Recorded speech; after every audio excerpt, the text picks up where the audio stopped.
네, SK텔레콤 개인정보 유출 사고로 집단 소송 움직임이 일고 있습니다. 네, 그동안 국내에서 발생한 비슷한 사건들에 대한 처분이 솜방망이 처벌에 불과했다며 이번엔 적극적인 판결을 촉구하는 목소리가 높은데요. 해외 사례는 어떤지 이어서 정호진 기자가 짚어봤습니다. 약 2,300만 명. 우리나라 국민 10명 중 4명이 가입한 SK텔레콤에서 사상 초유의 개인정보 유출 사고가 발생했습니다. SK텔레콤 대표도 인정한 통신 역사상 최악의 해킹. 회사 측에선 부랴부랴 보호 대책을 마련하고 피해가 발생할 경우 피해액 100%를 보상해주겠다고 밝혔습니다. 하지만 유출된 정보가 어떤 부메랑이 되어 돌아올지 모르는 만큼 시민들의 불안감은 쉽게 가시지 않습니다. 어떤 정보들이 빠져나가는지 그건 전혀 알지 못하는 상황입니다. 사업하면서 영업이나 이런 개인 정보들이 많이 있잖아요. 그런 정보들이 좀 외부로 유출되지 않는지 그게 제일 불안하죠. 유출 사고 직후 SK텔레콤의 대처도 도마에 올랐습니다. 유심 보호 서비스에 가입하려면 피해자가 직접 앱을 열고 신청해야 했고 근본 대책이라 할 수 있는 유심 교체는 재고 부족으로 하염없이 기다려야 합니다. 집 가까이 없어요. 교체를 하려고 했는데 또 직장인들 시간 별로 없는데 나와서 줄 서가지고 있는데 결국 SK텔레콤 가입자들은 집단 소송 준비에 나섰습니다. 집단 소송 참가자를 모집하는 카페에는 8만 명 넘는 회원이 모였고 여러 법무법인이 소송 절차를 공식화했습니다. 이달 중순까지 집단 소송 참가자를 모집 중인 한 법률사무소는 2만여 명이 소송을 준비 중이라고 설명했습니다.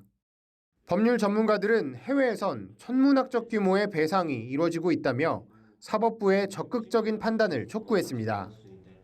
몇 천억의 피해 보상을 피해자들과 조정하거나 아니면 판결로서 배상을 하고 있습니다. 국내에서 이전에 있었던 여러 가지 개인정보 유출 사고들에서 충분히 배상되지 못했던 점, 그러면 이제는 우리가 인식이 개선이 돼서 그 배상 금액이 해외 수준에 비슷하게 높아져야 되지 않는가.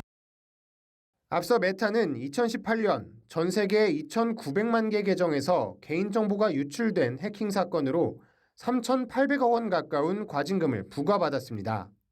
미국의 T-모바일도 해킹으로 7,800만 명 가까운 개인정보가 유출되자 7천억 원 가까운 합의금을 이용자들에게 지급했습니다. 하지만 국내에선 기업의 배상 책임이 크게 인정되지 않고 있습니다. 지난 2011년 7월 네이트 싸이월드 서버 해킹으로 3,500만 명 가까운 회원 정보가 유출됐으나 대법원은 배상 책임이 없다고 판결했습니다. 2016년엔 인터파크 해킹으로 1,000만 명 넘는 회원 개인정보가 유출됐는데 집단소송에서 1인당 10만 원의 배상이 전부였습니다. 개인정보의 가치가 높아지고 있는 만큼 사법부뿐만 아니라 정부의 솜방망이 과징금도 무거워져야 한다는 비판이 제기됩니다.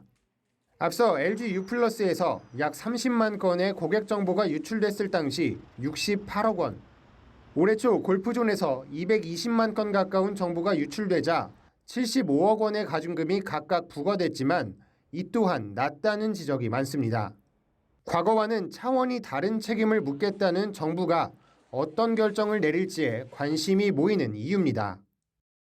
고객 신뢰가 SK그룹의 존재 이유라고 밝힌 최태원 회장. 잃어버린 신뢰를 회복하기 위해선 걸맞는 합당한 책임이 필요해 보입니다.